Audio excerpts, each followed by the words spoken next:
नमस्कार, स्वागत है आपका एक नई कहानी में। कहानी को बड़े ही ध्यान पूर्वक सुनिएगा। ये कहानी शीतला माता की है। बहुत समय पहले की बात है। एक बार शीतला माता ने सोचा कि चलो आज पृथ्वी पर जाकर देखती हूँ कि मेरी कौन पूजा करता है और कौन मुझे सच्चे मन से मानता है। ये विचार बनाकर माता पृथ्वी भ्रमण पर आई। घूमते घूमते माता डोंगरी गाँव में जा पहुँची। गाँव की गलियों में घूमते हुए माता ने देखा कि कौन उनका नाम ले रहा है, कौन उन्हें भूल चुका है, उनके बारे में लोग क्या बातें करते हैं। गली में घूमते घूमते माँ एक ऐसे घर के पास जा पहुँची जहाँ से किसी ने अपने घर की छत से उबलते हुए चावल का पानी नीचे फेंका, जो सीधा शीतला माता के ऊपर जा गिरा। उनके शरीर पर जलन होने लगी और बड़े बड़े फफोले पड़ गए। पीड़ा से कराहते हुए माता गाँव में इधर उधर घूमने लगी और कहने लगी, अरे मेरा शरीर चल रहा है, मुझे बहुत दर्द हो रहा है, कोई मेरी मदद करो, कोई मेरी मदद करो। लेकिन गाँव में किसी भी व्यक्ति ने उनकी कोई सहायता नहीं की। घूमते घूमते माता गांव से बाहर निकलने ही वाली थी, तभी गांव के किनारे पर बने हुए एक घर में एक कुम्हारिन बैठी हुई थी। उसने देखा कि एक बूढ़ी महिला जलन से तड़प रही है। उनके पूरे शरीर पर फफोले पड़ गए हैं। कुम्हारिन से बूढ़ी माता की ये हालत देखी नहीं गई। कुम्हारिन व्याकुल हो उठी और जल्दी से बोली, माँ तुम यहाँ बैठो, मैं तुम्हारे शरीर पर ठंडा पानी डालती हूँ, जिससे आपको आराम मिलेगा। फिर कुम्हारिन ने घड़े से ठंडा पानी लिया और माता के शरीर पर डाल दिया। इसके बाद कुम्हारिन बोली, माँ मेरे घर में रात की बनी रबड़ी और दही रखा है, आप उसे खा लो, इससे आपके शरीर को ठंडक भी मिलेगी और पेट भरा होने पर थोड़ा दर्द भी कम महसूस होगा। शीतला माता ने हाँ कह दी।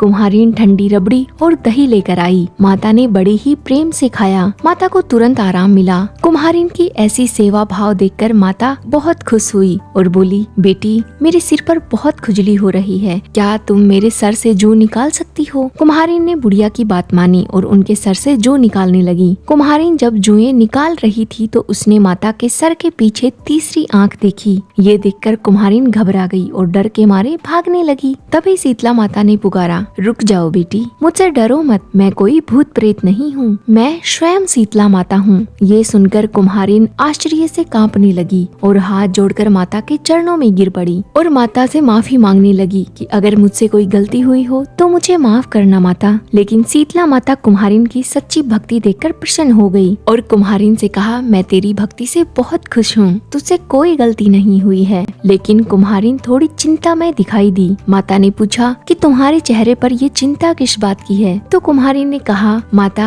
मैं बहुत गरीब हूँ, मेरे घर में बहुत गरीबी है, मेरे पास ना कोई चौकी है ना कोई आसन है जहाँ आपको मैं बिठा सकूं। शीतला माता मुस्कुराई और बोली, बस इतनी सी बात है बेटी, तुम चिंता मत करो, मैं तुम्हारे घर के बाहर खड़े गधे पर बैठूंगी। इसके बाद शीतला माता ने एक हाथ में झाड़ू और दूसरे हाथ में दलिया लिया और कुम्हारिन के घर के बाहर बैठ गई। शीतला माता ने झाड़ू से कुम्हारिन के घर की दरिद्रता को हटाया और अपने हाथ के दलिये को कुम्हारिन के घर फेंका और कुम्हारिन से कहा, बेटी मैं तेरी सेवा से बहुत प्रसन्न हुई हूँ, जो वरदान मांगना चाहती है मांग ले। कुम्हारिन हाथ जोड़कर बोली, माता आप इसी गाँव में निवास करें और जो भी फाल्गुन अष्टमी के दिन आपकी श्रद्धा से पूजा करे, आपको ठंडा जल और ठंडे भोजन का भोग लगाए, उसके घर की सारी दरिद्रता दूर हो जाए। शीतला माता ने तथास्तु कहा और वरदान दे दिया। शीतला माता ने कुम्हारिन से कहा, बेटी इस घड़े के जल को अपनी झोपड़ी की छत पर छिड़क देना, कल इस गांव में आग लगेगी लेकिन तेरी झोपड़ी सुरक्षित रहेगी, क्योंकि गांव में किसी ने मेरी सहायता नहीं की।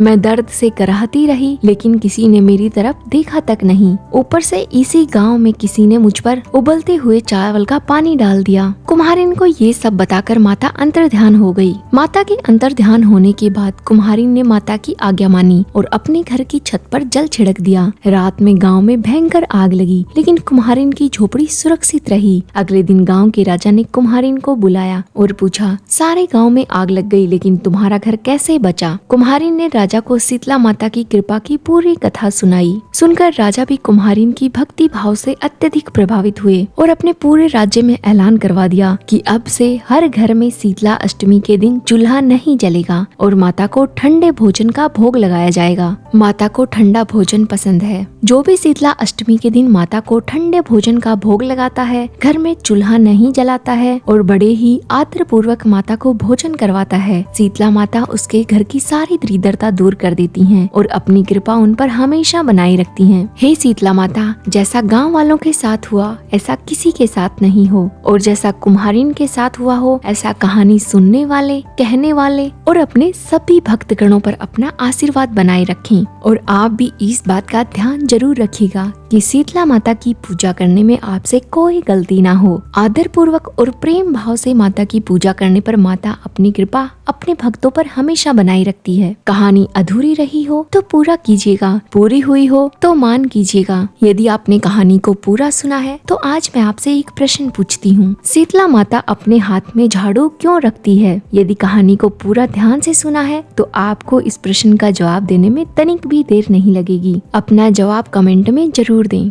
धन्यवाद।